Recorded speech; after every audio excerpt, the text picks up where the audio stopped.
भारत की लोकसभा में immigration and foreigners bill 2025 पर चर्चा की गई और इसे पारित भी किया गया।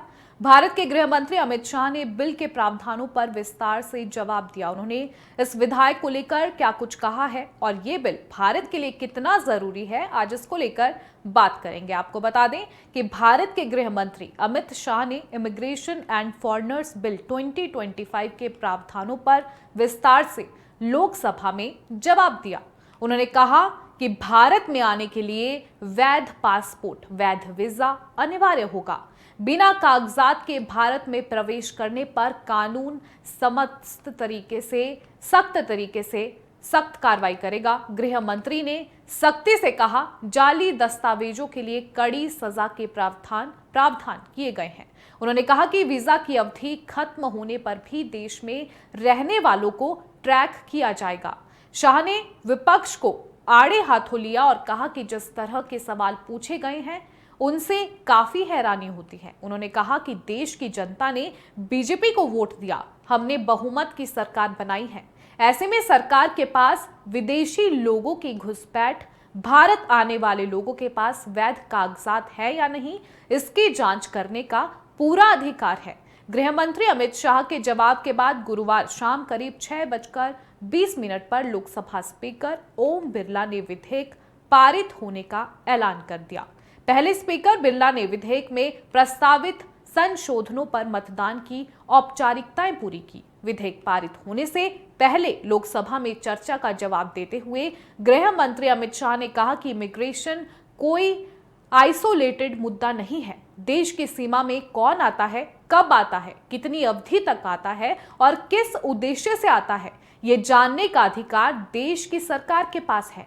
ऐसा करना सुरक्षा के लिए बहुत जरूरी है।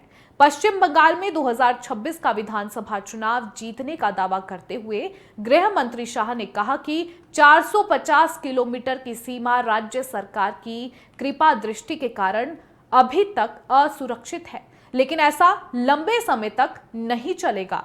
शाह ने कहा कि वे खुद 10 बार पत्र भेजकर राज्य सरकार से अपील कर चुके हैं, लेकिन सहयोग नहीं किया जा रहा है। उन्होंने कहा कि राज्य सरकार घुसपैठ करने वाले रोहिंग्या और बांग्लादेशी लोगों के प्रति सहानुभूति रखती है। उन्हें आधार कार्ड दिए जाते हैं। इन कारणों से देश की सुरक्षा पर सवाल खड़े होते हैं। ऐसे में सवाल यह है कि आखिर इमिग्रेशन एंड फॉरेनर्स बिल 2025 जरूरी क्यों है? इसको लेकर ग्राफिक के जरिए से समझने की कोशिश करेंगे। आपको बता दें, भारत के गृह मंत्री अमित शाह ने कहा है कि जो लोग व्यापार, शिक्षा और निवेश के लिए भारत आते हैं उनका स्वागत है, लेकिन जो हमारी सुरक्षा के लिए खतरा बनेंगे उन पर कड़ी नजर और सख्त निगरानी होगी। ये विधेयक दोनों उद्देश्यों की पूर्ति करेगा। उन्होंने कहा, देश की सुरक्षा और अर्थव्यवस्था को मजबूत बनाने, मैन्युफैक्चरिंग व व्यापार को बढ़ावा देने, शिक्षा प्रणाली को वैश्विक स्तर पर मान्यता दिलाने और हमारे विश्वविद्यालयों को अंतर्राष्ट्रीय स्तर पर प्रतिष्ठित बनाने के लिए भी इमिग्रेशन एंड फॉरेनर्स बिल 2025 बेहद जरूरी है। आपको एक बार फिर से बता दें कि भारत के गृह मंत्री अमित शाह ने कहा है कि जो लोग व्यापार, शिक्षा और निवेश के लिए भारत आते हैं उनका स्वागत है, लेकिन जो हमारी सुरक्षा के लिए खतरा बनेंगे उन पर कड़ी नजर और सख्त निगरानी होगी। ये विधेयक दोनों उद्देश्यों की पूर्ति करेगा। उन्होंने कहा, देश की सुरक्षा और अर्थव्यवस्था को मजबूत करने, मैन्युफैक्चरिंग व व्यापार को बढ़ावा देने, शिक्षा प्रणाली को वैश्विक स्तर पर मान्यता दिलाने और हमारे विश्वविद्यालयों को अंतर्राष्ट्रीय स्तर पर प्रतिष्ठित बनाने के लिए इमिग्रेशन एंड फॉरेनर्स बिल 2025 बेहद जरूरी है। आपको बता दें कि इस विधेयक के कानून बनने के बाद भारत में आने वाले लोगों का संपर्क व्यवस्थित, एकीकृत और अप टू डेट लेखा जोखा होगा। इस विधेयक की धारा 3 में प्रवेश निषेध का प्रावधान है। इसके तहत अगर कोई व्यक्ति राष्ट्रीय सुरक्षा या देश की साख के लिए खतरा पाया जाता है तो उसे प्रवेश की अनुमति नहीं दी जाएगी। गृह मंत्री अमित शाह ने कहा कि भारत कोई धर्मशाला नहीं है जहां कोई भी व्यक्ति किसी भी उद्देश्य से आकर बस जाए।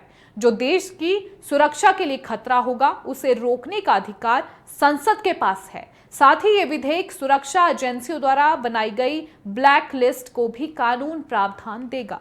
गृह मंत्री ने कहा कि अप्रवास संबंधी पुराने तीनों विधेयक 1920, 1939 और 1946 ब्रिटेन की संसद में बनाए गए थे। आज हमारी पूरी अप्रवास नीति नए भारत की नई संसद में बनने जा रही है। ये हमारे लिए गौरव की बात है।